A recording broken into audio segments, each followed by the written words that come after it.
Hello and welcome back to Perspectives. In today's show, we take a deep dive into the history of mistrust between Sikhs and the Indian government. Meanwhile, that same Indian government continues its underhand war against Punjab as a new huge residential development scheme may potentially be allocated to house Hindus shipped in from other states to deliberately undermine its Sikh population. In the United States, the FBI held a press conference to give details of extensive Indian crime gang activity in California. And yes, of course, Lawrence Bishnoi features large. And more controversy erupts in the world of sport due to the geopolitical tensions between India and Pakistan. All this and more on today's show, but joining me, as always, is our very own correspondent in Canada, James Cousineau. Good morning, James. Good morning, Angus, and good morning to our viewers out there. Thanks for tuning in yet again. Don't forget that your comments are important and an important part of the show as well, so stick around to the end for some amazing comments and let us know. We were just talking about potentially having a Substack where the articles that you see on screen we could post in our Substack so you can actually take time to read the in-depth articles, since we usually just kind of skim through them to give you an overview. Let us know your thoughts, and as always, let us know where you're watching from. Back to you, Angus. Indeed, and today James and I together will be bringing you our perspectives on the daily news affecting the Sikh community across the world, and we will indeed take a look at loads of your great comments at the end of the show as normal, so do keep those coming in. Right, James, let's get underway, and what are you going to start us off with this morning? We're going to start off with the world of sports, and unlike the Canada Cup last week, we saw some unsportsmanlike activity going on in the world of cricket. Yes, cricket of all places. And of course, this has to do with the geopolitical tensions and disputes going on between India and Pakistan. Now, essentially what has happened is that in this game, there were 2 points up for the winning team. However, at the last minute, about 24 hours before this match between India and Pakistan, India allegedly pulled out of the match due to geopolitical disputes and other issues between the two nations. Now, it is unclear because other reports have stated that it was actually the governing body that cancelled the match, again because of the tensions, and they wanted to keep things a bit calmer. They didn't anticipate a big rift there. They thought that it would be a professional level game where they could separate politics from the world of sports, but unfortunately the tensions were outweighing the possibility for that. Now, essentially what has happened is that Pakistan refuses to give up one of those points and call it a tie due to the game being cancelled. India, on the other hand, is arguing that they should get that extra point, or at least split the points, because of the fact that they did not play the game, that it was a cancelled match, and that they really weren't at the helm of the decision to cancel. Now, there were several players on the cricket team from India who emailed the administration and the cricket board to state that they didn't want to play the game, that it was a problem. And it was actually announced, and this organization, by the way, is the England and Wales Cricket Board. So that's who we're talking about here, and that was the World Championship of Legends, and that is the match that we're referring to. Now, this was taking place in Birmingham, but again, with 24 hours before the game cancellation, of course, they also alienated and upset a lot of advertisers. We know that in the world of sports, whether it's cricket, whether it's ice hockey here in North America or football in the US, that advertising revenue is instrumental. And to ensure that you maintain the integrity for those advertisers who are spending millions upon millions of dollars to get their ads seen by the spectators, this is a big letdown. And of course, it breaches the trust that they had built up over many decades of working with the ad agencies, the major advertisers, and others. So again, it has more far-reaching impact than just the cancellation of one game and the decision as to who's going to get these points. Now, in the immediate aftermath, the WCL issued a public apology acknowledging that the decision to schedule a match had hurt sentiments and caused discomfort to Indian legends and to the public. But again, where is the discomfort for Pakistan in that statement? Again, it is it's going back and forth, but it seems that they're kind of siding on the Indian legends. And again, it's about creating happy memories, as the organizer stated, and drawing inspiration from other recent India-Pakistan sporting encounters, such as volleyball, hockey, and others, which proceeded without any incident. Now, the WCL explicit attempt to foster happy memories through a cricket match, drawing inspiration from less contentious sports, really highlights a fundamental misjudgment of the depth of public sentiment and geopolitical sensitivity around the India-Pakistan cricket. We know that this is, a very emotional time, a very deep-rooted issue that's going on. But at the same time, as I said, we also need to be able to separate the world of sport from the world of politics. But again, a lot of times the cheering for national teams is not only about cheering for a team, for a certain player, but also the pride of a nation. So again, it's understandable how that emotion can be triggered and brought over. The other concern, of course, is the crowd. If the emotional and insecurity of the players transfers over into the crowd, could it trigger something else within the crowd to start, violence or, inner stand fighting, as we call it, the bleacher brawls? So again, it is a big contentious issue. Whether or not it was just an oversight that they should have looked deeper into the sentiments and maybe polled the players before they scheduled the match, or otherwise, it's really hard to say, because as they say, hindsight is always 20/20. And when you look at the biggest impact or the influence on the cancellation of the game, we'll go back to April the 22nd, where a deadly terror attack in the or near Pahalgam was Indian-administered Jammu and Kashmir, claiming the lives of 26 people, mostly Indian tourists. So again, that attack in that region is really what started and triggered that fight between inflamed, I should say, because it's not like it's calmed down between India and Pakistan over the years. But they've also said that it is something linked to the biggest targeting of civilians in over 2 decades. Now, the Resistance Front, the TRF, identified as a proxy for the Pakistan-based terrorist organization, and I won't even bother trying to pronounce that, but LT, initially claimed responsibility for the attack, stating that violence will be directed towards those attempting to settle illegally. So again, the whole thing is very contentious, it's very emotional, and hopefully we can see some calmness in future games coming up between in other sports, as opposed to a repeat of this. At the end of the day, though, I think that it was the right decision to cancel the game and to try to sort out the smaller issue of who gets points, Angus. Yeah, cricket. Wow. Cricket has become such a sort of a wonderful green battleground between the various nations. Now, cricket for India it's a national obsession. Even though cricket was created here in England, it has just, it was obviously taken to India through the British Empire.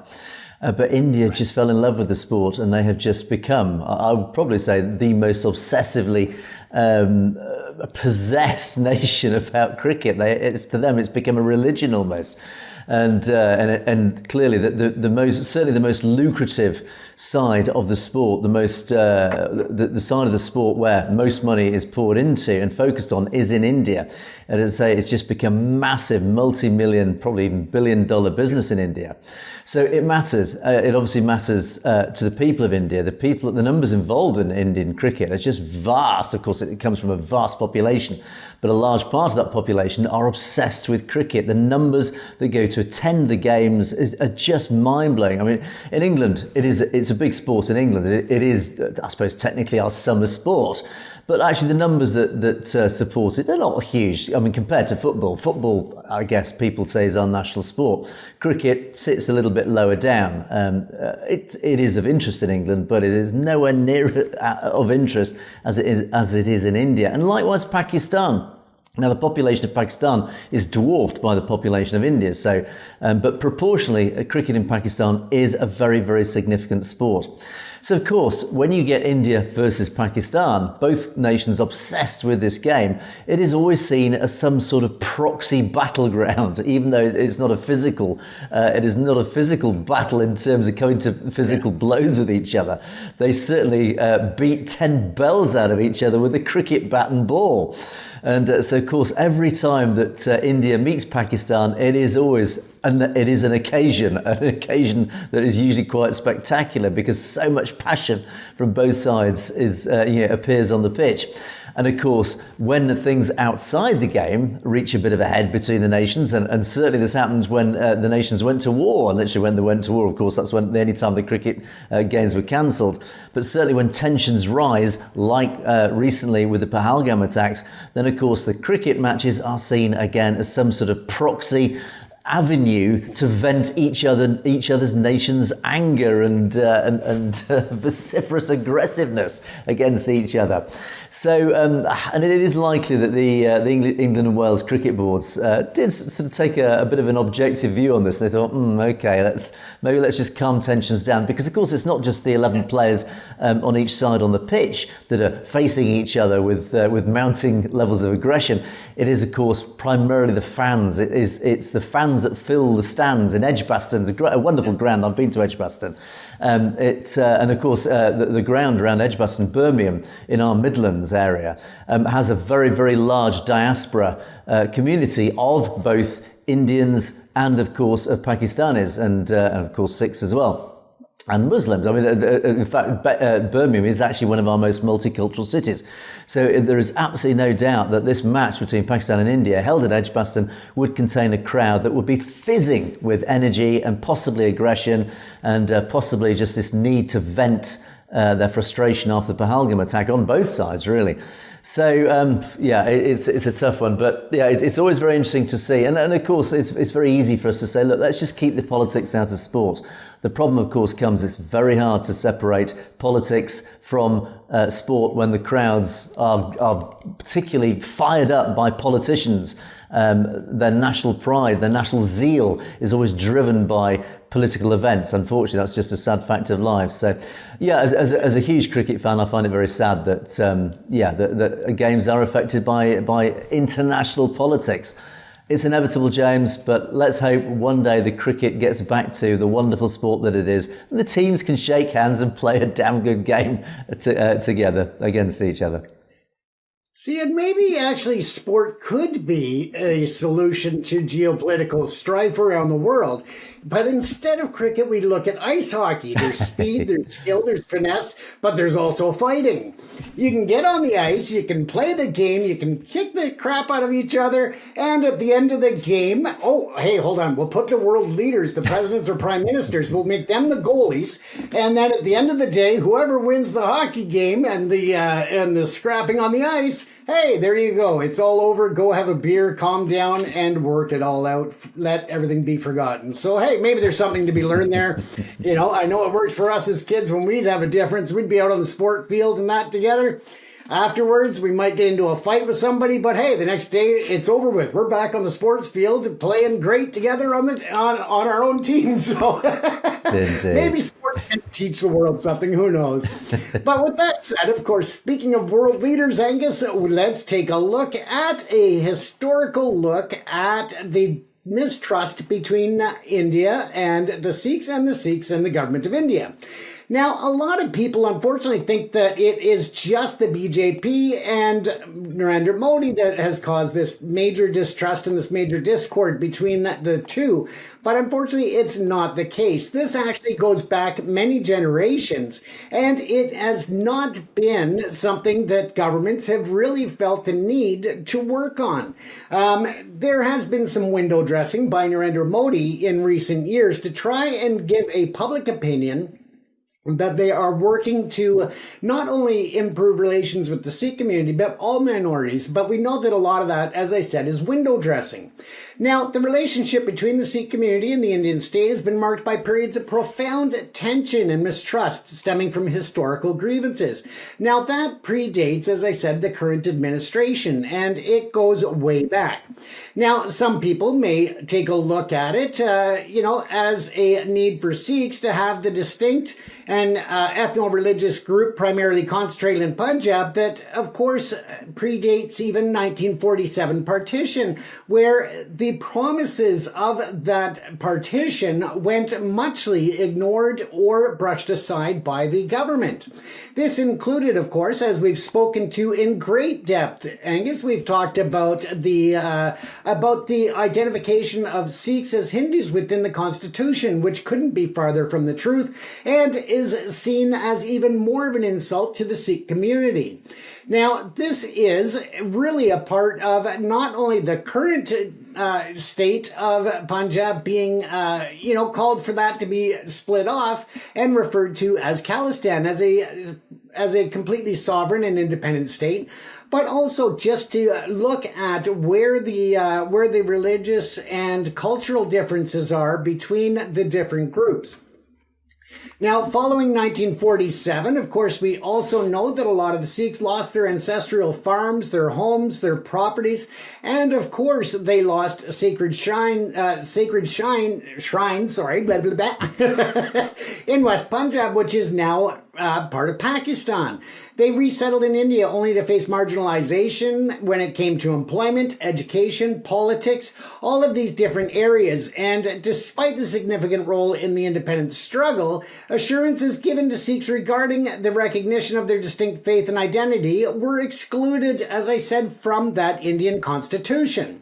Now, the Indian Constitution, adopted in 1950, legally categorizes Sikhs as a sect of Hindus under Article 25B. That is something that we have covered and is something that should have been resolved many decades ago in terms of separating the two as they should be. This has obviously persisted, and despite 70 years of consistent objection, it still, again, it has not been resolved.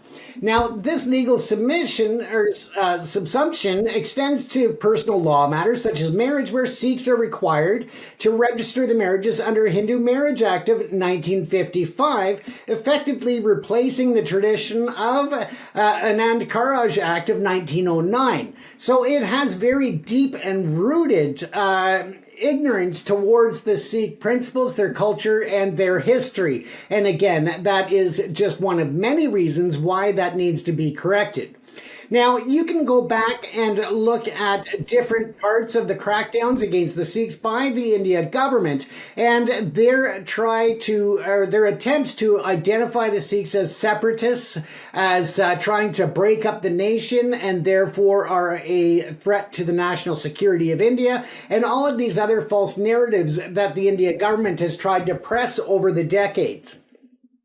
Now, if you look at just between the 1950s and 60s, over 57,000 Sikhs were arrested during peaceful agitations.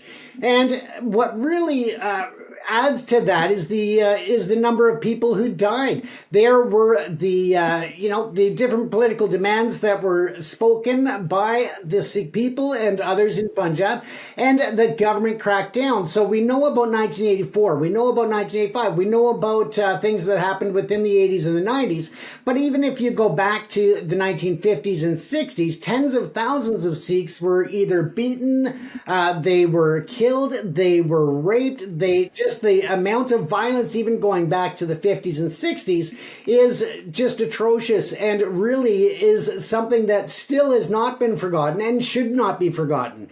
And whether you're looking at the 50s and the 60s, where the tens of thousands of Sikhs were just violently, killed in the streets, essentially. And then you look at the insults to the desecration and destruction of Sikh Gurdwaras, and all of this over the decades. And again, this all plays into where we are today with that deep level of mistrust between the Sikh community and the India government.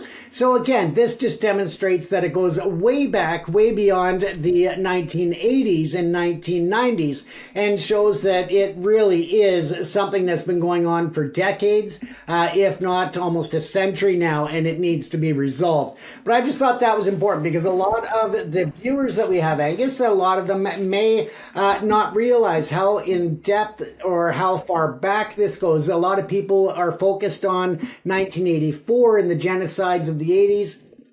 And they don't actually realize that it goes back to the 1950s and 60s and beyond, but especially where there were thousands of Sikhs that were killed there, and also, of course, the destruction and desecration of the religious institutes, Angus. Yes. In fact, I would even argue that the mistrust really goes all the way back to the very first Guru Nanak Dev Ji, when Sikhi was established. I mean, the reason that the Sikh religion was established was essentially Guru Nanak, he realized what the Hindu, the prevailing Hindu religion represented, and he just rejected it. He rejected primarily the caste system. He saw it as some form of evil straitjacket, some form of human control over fellow human beings, and yet he as a human being saw everybody else as his equal. And again, that sort of formed the foundations of what Sikhi was. It was based around the fact that as human beings we are all equal under the eyes of God. And that's why he rejected Hinduism. I think his own parents, off memory, were Hindus, were practicing Hindus, so he rejected that. And that therefore formed that divergence of Sikhs away from the prevailing Hindu religion. And that, I think, was the root from where everything else subsequently over the centuries stemmed from. Because, of course, as the centuries unfold and the religion of Sikhi took hold and grew and developed and evolved through the various gurus until it became, the Holy Scriptures itself. And the Khalsa was established with the final living guru. I think it is through that evolution of the Sikh religion that divergence has increased. The Sikhi religion entrenched itself, embedded, and became this completely independent religion, despite what Hindus and Hindutva try to argue. And as you referred to throughout this discussion, James, Hindus, or Hindutva particularly, have tried very, very hard to bring the whole concept of Sikhi within Hinduism. It tries to claim it's trying to absorb Sikhi back into Hinduism, or not back, just into Hinduism. It hates the fact that there has been this breakaway and this divergence, again, by a group of people that is growing in popularity because it represents something that actually is, frankly, more attractive to many people. And so they have tried ever since, over the centuries, to absorb Sikhi back into Hinduism. And then when we look at the 20th and 21st century, that process is still ongoing. And of course, partition in 1947 and the British Empire, I mean, the British Empire sort of managed to at least contain some sort of control over that sort of division under the empire. The communities lived together under this British control by force, effectively. But as soon as the British left, then it gave the Hindus, and particularly the upper caste, the Brahmins, it gave them free rein they took colonial control of India, and it gave them basic 100% control over the Indian population, over lawmaking, and that's what really mattered. It gave them the ability to make laws to ensure that they retained control and that they always had thereafter the advantage over Sikhs, because they could write the laws, they controlled the laws, they controlled the administration of the laws, they controlled the enforcement of the laws. It meant forevermore that they had that advantage over the resident Sikh population. And as a result, Sikhs naturally, throughout all that process, all the way through, have grown this natural inherent distrust of Hindus, particularly Hindutva. Now, interestingly, partition was one of the rare occasions where the Sikh population, or the Sikh community, they placed their trust in Hindus. And we often say this, one of the weaknesses, if that's the right word, of Sikhism is its natural default position to trust everybody, to give everybody the benefit of the doubt. until that trust is betrayed. And that, of course, is seen as a weakness. And that is what the Hindus, particularly, Hindutva particularly, or the Brahmins really, took advantage of. In 1947, they promised the Sikh community, we will give you autonomy, we'll give you some form of independence or sovereign control over your own people. And of course, the Sikhs took that at face value. For that time, they trusted the Hindus, they trusted the Brahmins, and they trusted the promises that they were made. And look what happened. Of course, they were betrayed. And thereafter, that whole cycle begins again, that whole cycle of mistrust and distrust. In other words, it's very true, and it is a sad fact of life, that the Sikh community can never trust Hindutva, particularly, obviously. Can it trust the wider Hindu population? Well, the trouble is the Hindu population, as a large general group, are manipulated and controlled by this very small minority of extremist nationalists, the Hindutva side. So ultimately, they have to be just wary, if not distrustful, at least wary of anything that the Hindu control of India, any decisions they make, they've got to be wary of any decision and what impact that has on the Sikh community. Because clearly, most decisions made, and I'll talk about this shortly, most decisions made by Delhi, and by that read the Brahmins, are designed to keep the Sikh community down. And the Sikh community has always stood as that one thing, that one bastion of a voice, the calling out the Brahmins for what they're doing. And the rest of India don't really listen, sadly. Many do, but not many do. But of course, the Brahmins are scared. They have always remained, it's a deep-seated fear of the Sikh community, because they know, firstly, historically, how powerful the Sikh community were as fighters, so they feared them. But in more modern times, when it becomes less militant, but more political, let's say, more social activism, they still fear the Sikh community, because it's a Sikh community who are out there daily campaigning to highlight the fact of the injustices going on in India and, of course, around the world. And that is what they fear. They see the Sikh community, but particularly now the Khalistan movement, as an existential threat. They realise that the Khalistan movement is a real, genuine, fundamental threat to the continued control that the Brahmins have over India. So yeah, that distrust is there, it is real, and it is founded on sound principles. It is there for a reason, James. Absolutely. And I mean, when you look at the current condition where, Narendra Modi turns around and claims to be trying to make inroads with the Sikh community, and then when you look at his response to the farmers' protest, he referred to them as parasites. So again, it really shows the true heart and thoughts behind the window dressing that he's trying to put forward in that facade. So again, it's about showing the respect and giving the long overdue sovereignty and independence to a group that's been held down since the partition of 1947 and beyond, Angus. Indeed. So let's move on and let's continue. Really, this one of India's greatest exports, and we talk about this sadly on a regular basis. One of that nation's greatest exports through its diaspora is its organised crime. And the United States is certainly one area where this organised crime has really taken hold and become a real serious social issue. And the US government, as a result, has poured a huge amount of resources, including the FBI, local law enforcement on the ground, and even the intelligence agencies have become heavily involved in trying to research and track down and pin down these criminal gangs and their nefarious activity, which of course does span the borders across into Canada and of course across into Europe as well, and other parts of the world, including Australia and New Zealand. Well, as part of that, just recently, just a few days ago, a very important press conference was held in San Joaquin in California. And this press conference involved very key members of law enforcement in the area. It included the Stockton Police Department, Manteca Police Department, Stanislaus County Sheriff's Office, and of course the FBI itself. And it all came about after a very significant arrest of 8 gang-related criminals. And the actual arrest itself happened on July the 11th, so about, just a week and a half ago.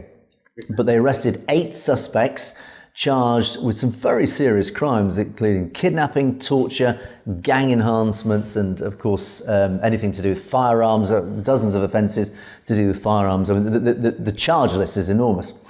And so they held this press conference, and one part of this press conference I found particularly interesting. And I'm going to play just a minute or two of this press conference. And again, members of each respective law enforcement agency stood up and they reeled off the details of the arrest that they made. But they also, more importantly, they gave details, long, lengthy details of how extensive these criminal gangs are, how embedded they are in society, and of course the quite frightening, I have to say, quite frightening charge list of what these gangs are up to. Of course, all stemming from India, and of course a name that crops up over and over again is this name Lawrence Bishnoi.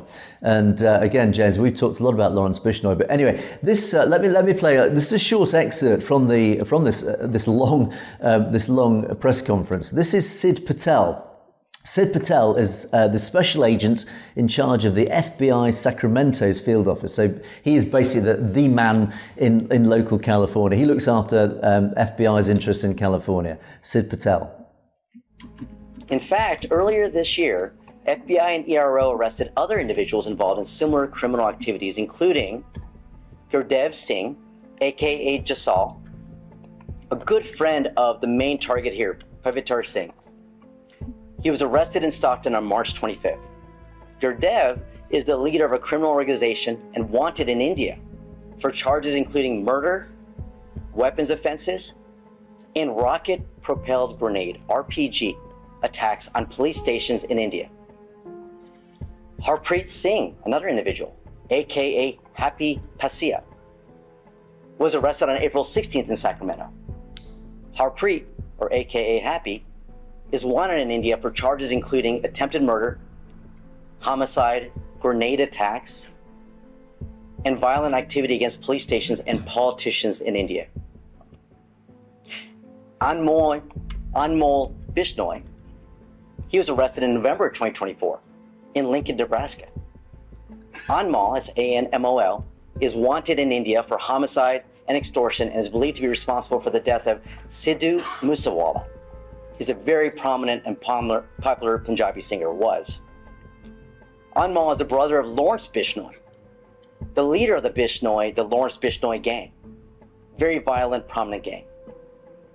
Lawrence personally coordinates the activities of his criminal organization, this violent gang, from his jail cell in India, exploiting communities in the US, Canada, India, and abroad with murder, violence, and extortion. So these are pretty serious criminals. These are big players, and they are serious criminals in India who are now residing in the United States, many of whom have now been arrested. And again, I say the crimes that they're charged with, both in India and in the United States, are very, very significant. As I say, that they're not small players. But the real worry here for the Sikh community is they aren't just criminals. There is a political element to this. And we often talk about how it is believed and alleged that the Bishnoi gang are often used as proxy criminals for Indian intelligence. And this is where the politics enters it. And this is why the Sikh community quite often live in fear, particularly in California, of these people, because it is widely known that the Bishnoi gang they publicise the fact that they hate Khalistanis. They hate anything to do with the Khalistan movement. And of course, we know the Modi government hates equally the Khalistan movement, and therefore, and as has been reported, many anti-Sikh hate crimes and criminal activities, extortions, threats, kidnappings, even murders now, that have been perpetrated by these criminals have actually been driven not by criminality, but by political hatred. In other words, they are political crimes. They are essentially political assassinations, and as we believe, they are proxy assassinations on behalf of the Indian government. In other words, the fear here is we've got this really dangerous, scary gang operating across North America, but then they are acting on many occasions, not just criminally, but on behalf of the Indian government or Indian intelligence to literally target Khalistan campaigners. And that is what's believed to be behind, for example, the murder of Hardeep Singh Nijjar. That is believed to be behind the potential assassination of the SFJ, Sikhs for Justice leader Gurpatwant Singh Pannoon, and others. There have been other reported shootings, attempted murders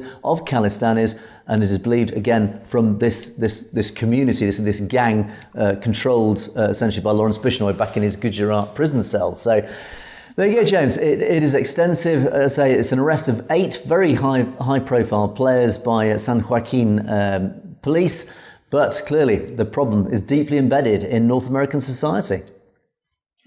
It certainly is, and that's something that we've spoken about previously, Angus, is the connection between California and Canadian law enforcement, that they've been working together, as well as the FBI and others, to tackle this problem with the Indian gangs, including the Bishnoi gang. So again, that is where several of the Canadian politicians, including those from various provinces and at the federal level, are calling for Canada to recognize the Bishnoi gang as a terrorist organization. And I think that that really speaks volumes about the impact and the threat level that this gang and others are having on Canada and the U.S. when it comes to the criminality, the violence, and of course, as you said, the assassinations and attempted assassinations of individuals within the Sikh diasporas in both countries.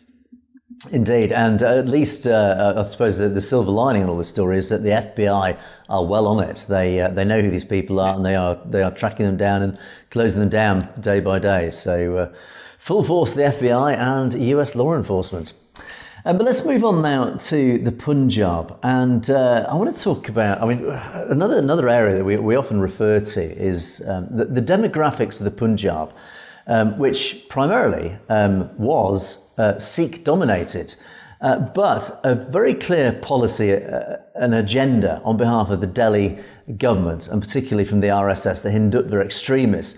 They've done everything they can to try and change the demographics of Punjab. There is this very clear attempt. It's very transparent what's going on. And they've done this in J&K and other areas in India where minorities were the majority at one stage, in particular J&K, a prime example of this.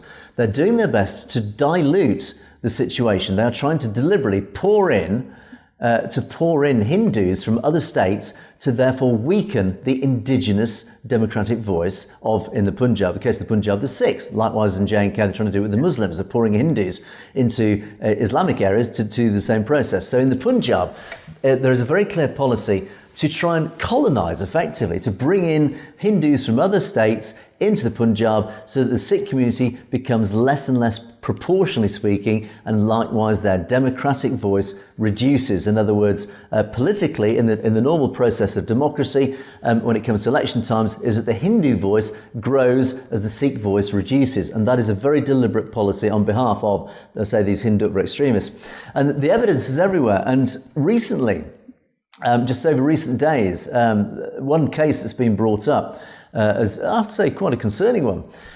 In Chandigarh, in fact, at the border of Chandigarh and Mohali, there's a 40-year-old furniture market. It was established about 40 years ago, and it's grown and grown. It really just became a huge success. But the local authorities have stepped in and decided to demolish it. And this demolition took place a couple of days ago. And a lot of people are pretty upset by this. Other people have said that it was growing too big, etc., etc. But ultimately, this furniture market is seen as almost as a symbolic situation where, again, grown by locals, but the politicians step in and destroy it. And the question is, what then is going to replace it? Well, it is actually it is going to form part of a huge new drive to build residential availability for people to move in. And apparently in Kajahedi, 115 acres, in Badahedi, 70 acres, and Palsora, 40 acres, these three village areas are about to be basically flattened and replaced with high-rise buildings of apartments. Now, what's planned in these three areas, this is a total of 230 acres. This is huge. This 230 acre site that's being razed to the ground is to be replaced by these high-rise apartment buildings, these blocks of flats, as we call them in the UK.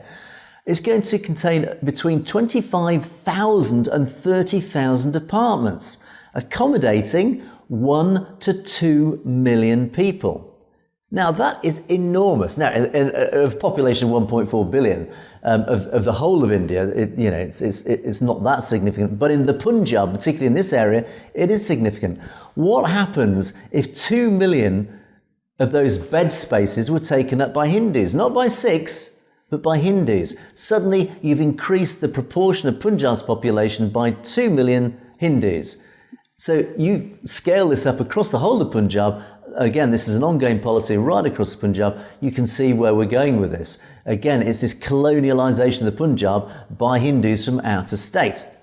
And let me just caveat this by saying this is not an anti-Hindu situation. This is an anti-Hindutva. It is Hindutva that are creating the social situation and encouraging Hindus to move in. Now, the Hindus that move in are perfectly innocent, most of them. They're normal, decent human beings. They are decent Hindus. It is not their fault. So any ire should not be directed against the Hindus moving in. It is against those who are creating this situation, who are behind this, that really should be the target of anything on this.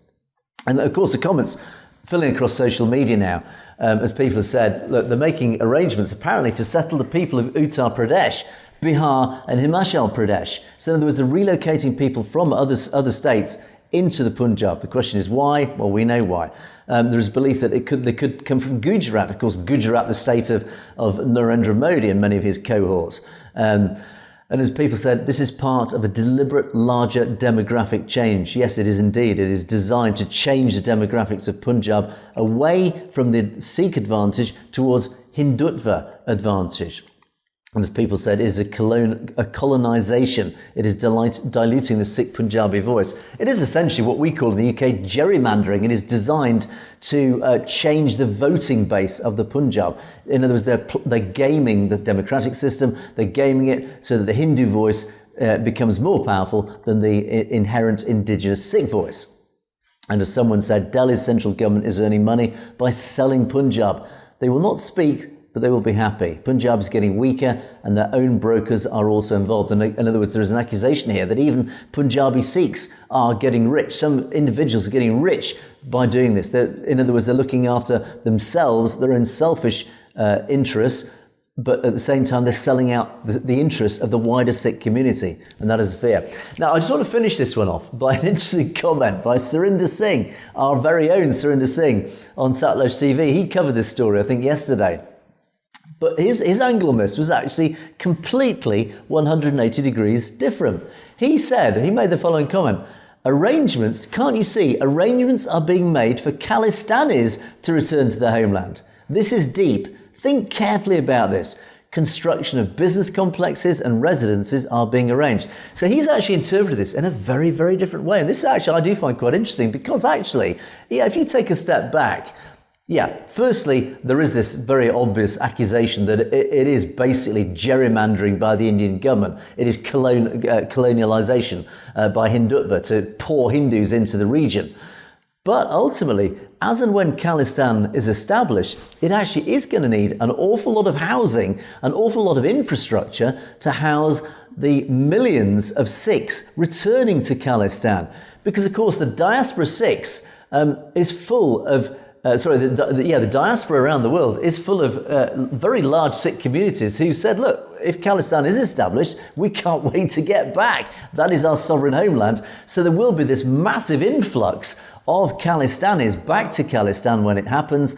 And of course, they're going to need housing. They're going to need areas to build the businesses, the commerce that is going to be that engine, that economic engine that is going to propel Khalistan to economic success. So actually, Surinder's view on this is saying, look, okay, don't lose hope. This actually is a good thing because this is going to actually help build Khalistan. This is actually the foundational construction of what will be Khalistan in a few years. So there you go, James. Two very differing views on what's going on.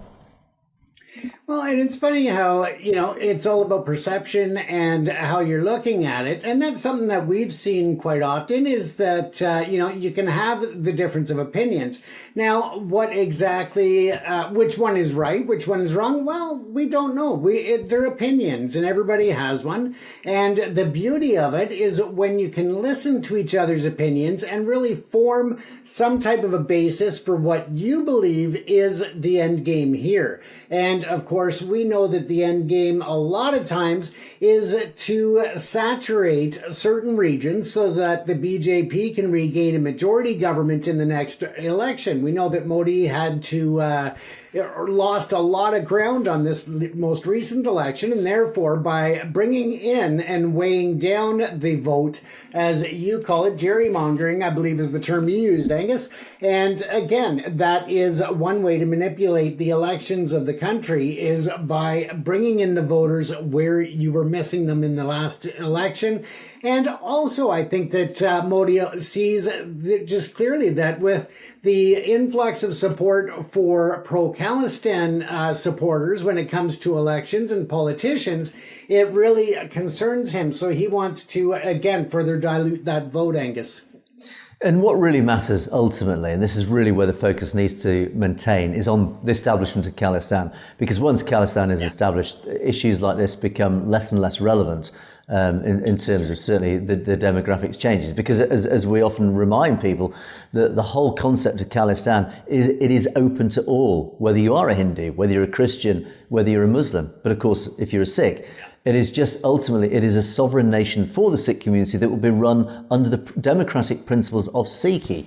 As I say, everybody will be welcome. So Hindus are not going to be kicked out of Khalistan, as many of the critics try and claim. That is absolutely not the case. Hindus will be most welcome. They will be treated as equals. Everybody will be treated as equal. Everybody will be welcome into Khalistan. So ultimately, that's what really the focus should be: get Khalistan established, and then issues like this become actually almost secondary. In fact, as Surinder said, it actually turns it back on its head. It actually helps the establishment of Khalistan. It helps the success of Khalistan. It accelerates that economic growth, getting that infrastructure built ready for the nation's establishment. We can hope, Angus. We can. Oh no, we just hope. We know, James. We have the confidence. It is coming, indeed. Right. On that note, let's move on to our comments section. And again, loads of comments came pouring in. Are still pouring in fact, after my discussion with Layla.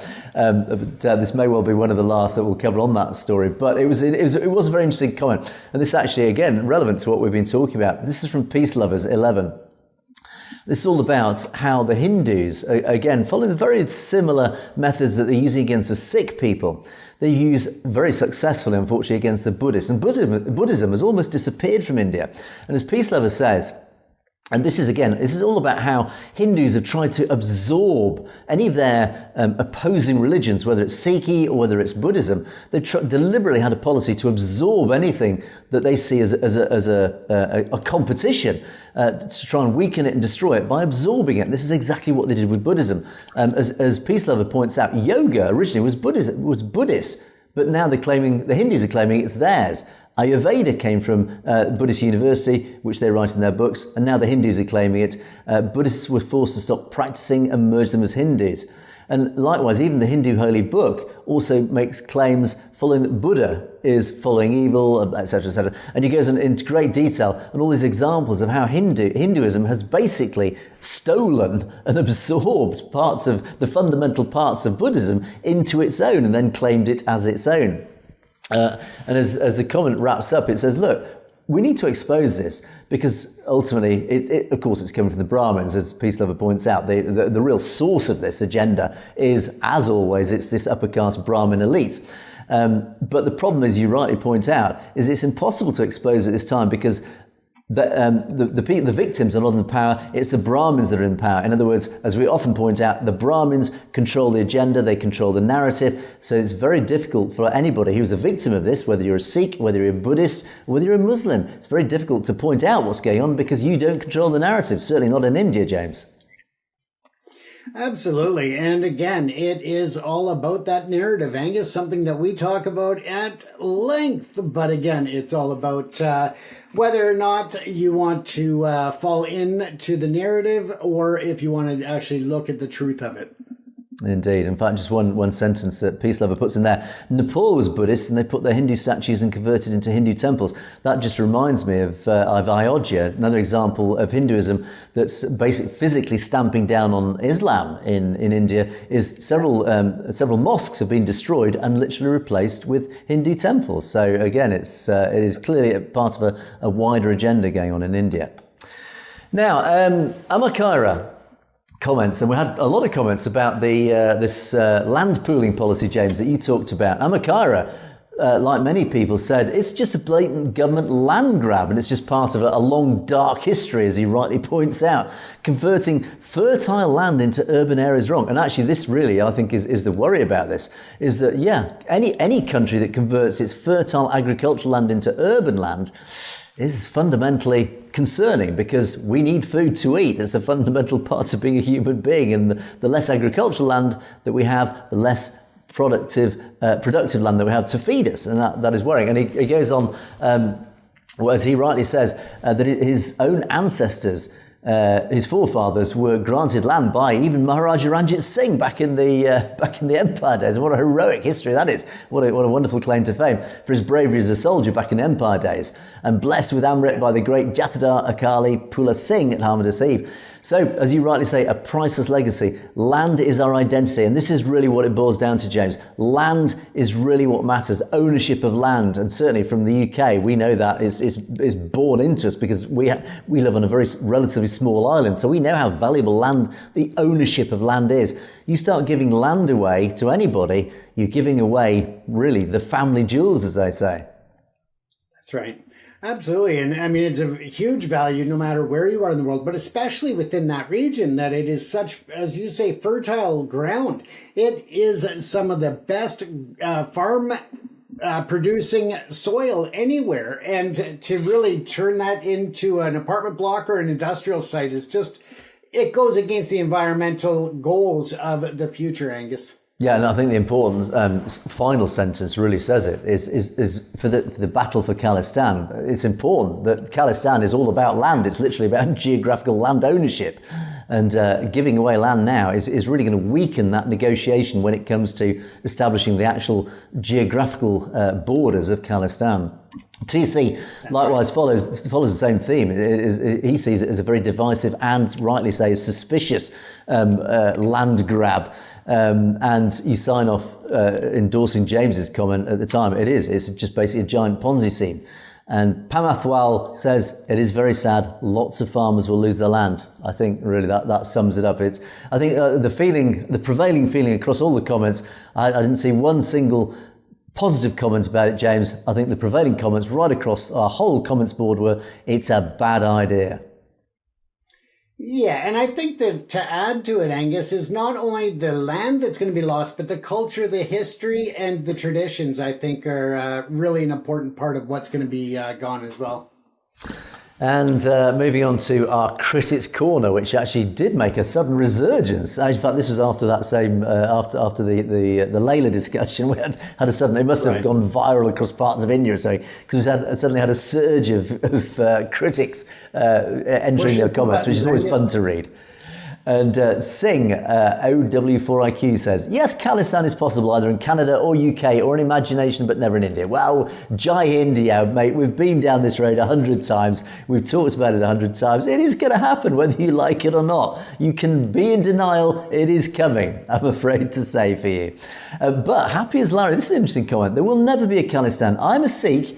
Any serious movement for Khalistan will be a war, Sikhs versus Sikhs. No, I fundamentally disagree with this. I'm not part of the Sikh community, but I know many Sikhs. This is not a Sikh. The Sikhs are not an internecine. They are not a civil war type of society. They will not turn on each other. They're too fundamentally driven by the religion, which is where basically likewise, they see each of their fellow human beings as equals. They wouldn't turn on their fellow Sikhs. I would be astonished if they did.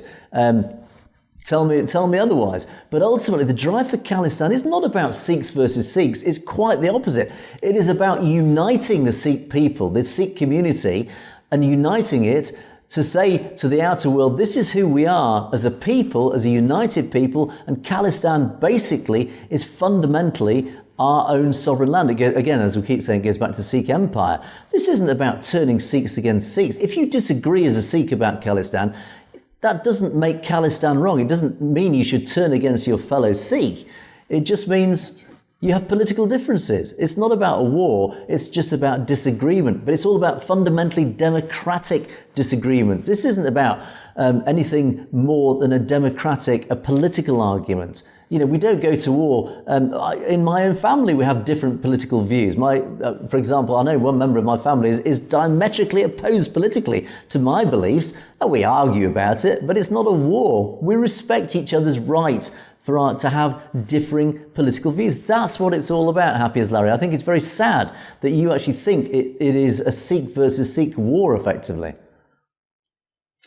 Absolutely, Angus. I mean, even you and I have some differences of opinion when it comes to certain politicians or certain policies.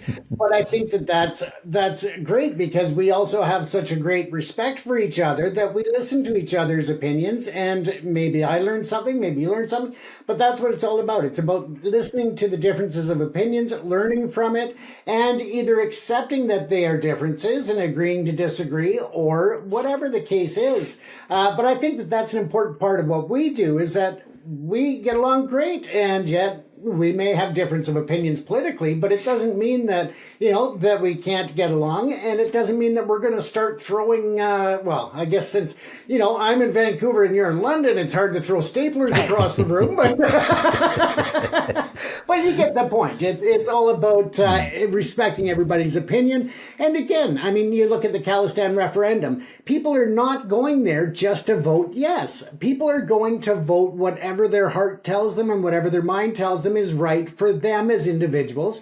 And that's what it's all about. It's about having the right to say yes or no, but respecting the fact that everybody gets that democratic right to place that vote or to share their opinion, Angus. Exactly that. And I think even, and again, I'm sure I'll be corrected if I'm wrong in this, but it may be presumptuous of me to say this, but I actually genuinely feel from what I've learned and what I understand now about Sikhi and the Sikh community and Sikh people is that the support for Khalistan is actually is an inherent part of being a Sikh. Khalistan is that embodiment. It is that literal, it is that physical embodiment, that personification almost of what it is to be a Sikh. It is that sovereign control over one's destiny, over one's decision, over one's society, over one's way of life. Khalistan is actually a fundamental part of being what it is to be a Sikh, that aspiration to bring about Khalistan.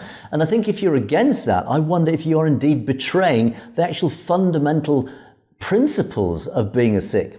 Interested to know my audience, the Sikhs amongst our audience, what your thoughts on that is. But as I say, my understanding is to be a Sikh is to be almost fundamentally a supporter of Khalistan as a concept.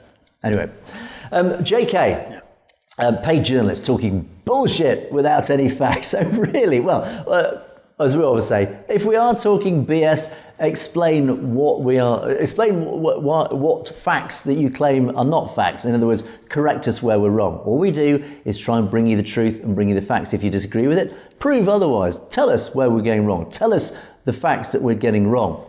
There you go. Paid journalists, well, the Indian media, they don't do it all for free. James and I have paid peanuts, but we do it primarily for passion because we believe in what we're doing. But ultimately, all journalists, most journalists are paid. The whole Indian journalist media machine is paid. It's commercial. So I don't understand why that's a criticism. But anyway, more importantly in your point, there are no Brahmins controlling or in power right now. Modi's lower caste. The president is from the tribal community. Well, okay, interesting point. I'll come back to that. Khalistan is just spew hatred towards Hindus. And their way of doing this is by spreading lies. Well, okay, let's pick apart this. Yeah. And I'll tell you that we've had a Sikh Prime Minister. We've had Sikhs in huge positions of power in India. So what? That doesn't necessarily mean they are in control. You are missing the truth. You are really not understanding what's going on in India. It is those behind the scenes. It is the people pulling the strings that control. The Prime Minister, Narendra Modi, he may well be from lower caste. He is just a puppet. His strings are being pulled. His decision making isn't absolute. He's not a dictator. His decision making is controlled by others. It is controlled by his party, but ultimately it is controlled by a very small number of people who decide what his agenda is. He doesn't wake up one morning thinking, I'm going to do this, and then make it happen. He's got to go to his party. He's got to go to the power brokers, the kingmakers, the people behind his throne, and say, I want to do this. Any problems? And they will then say yes or no. In other words, these people like Draupadi Murmu or Modi, they are not really the power. Yes, they are symbolic. They are the symbolic power people. They are not really in control, believe it or not. You might not understand this or even want to believe it, but it is true. It is the same here in the West. In every democratic nation, it is exactly the same. Our Prime Minister, Surendra Starmer, yeah, he's our symbolic leader, but ultimately it is the power behind him that controls the British government. Same in the US, same in Canada, all over. Our leaders are not really fully in control. It is those that are behind our leaders, those who live in the shadows, who are really in control. And that is exactly what's going on in India. And of course, those people are the Brahmins. So just to put that argument of yours at rest. And then this comment, Khalistan is spew hatred towards Hindus. Really? We don't. We very deliberately don't. We have nothing against Hindus. We have a lot against Hindutva. Khalistanis spew hatred not against Hindus, but against Hindutva. They spew hatred against extremist nationalists because it is more defensive, because it is the Hindus, it is Hindutva, and I refer you immediately to the genocides that have occurred in the 20th and indeed potentially 21st century against the Khalistan, against the Sikh community, perpetrated by Hindus. So if you think it's Khalistanis spewing hatred towards Hindus, I think you need to wake up and look at your history. Look at the history of India. Look at what's happened in India. Who actually are the real victims here? The Hindus are 80-something% population of India. Sikhs are like 3-point-something%. Who do you think is the dominant force here? Which direction do you think the hatred is going? Which direction do you think the aggression, the actual aggression? If there's hatred, then it's defensive. It's, as a result, it is a reaction to what is being perpetrated against the Sikh community. That's what it's all about. And then finally, a pipe dream. We've been here before. Yes, there's a referendum. Yes, it has been ongoing. It has taken a few years because logistically it is huge. It is literally going around the world. It will take a few years. But I'll tell you what, JK, Khalistan is coming. And then when it does come, you can comment back on the Khalistan Broadcasting Corporation's website, and we'll have that conversation, and we'll see just who was right and who was wrong, James. Absolutely, but let's also take a look at the fact that the referendum started out, and then we had a worldwide pandemic.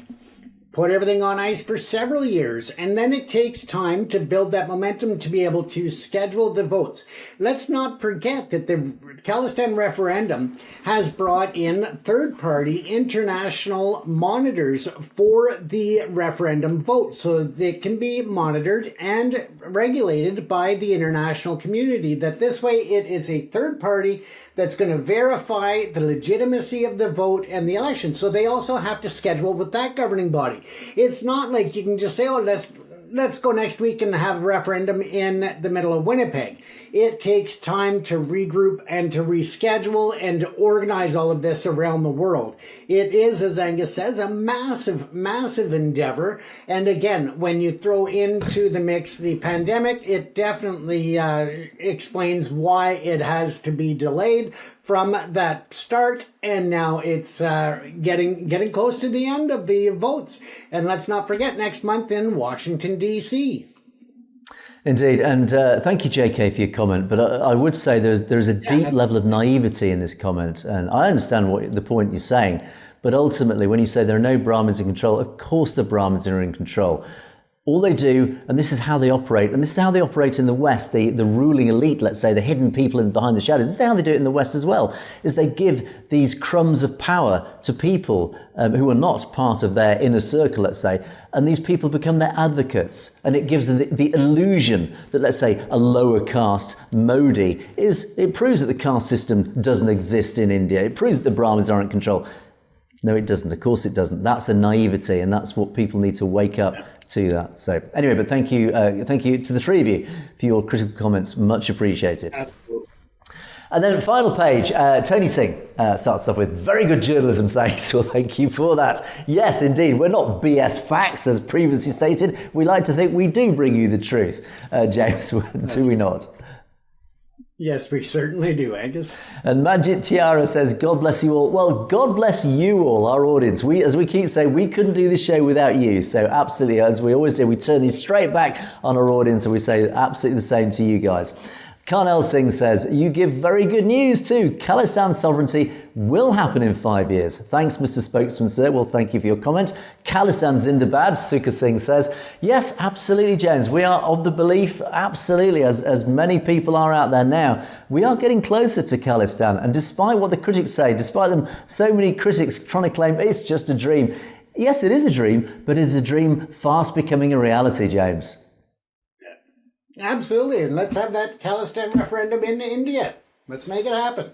It is going to happen. We look forward to that day. But indeed, we will bring perspectives to a close for another day. Do keep those comments coming in. Thanks so much for all the comments. Loads of wonderful comments coming in. Really appreciated. We do read every single one.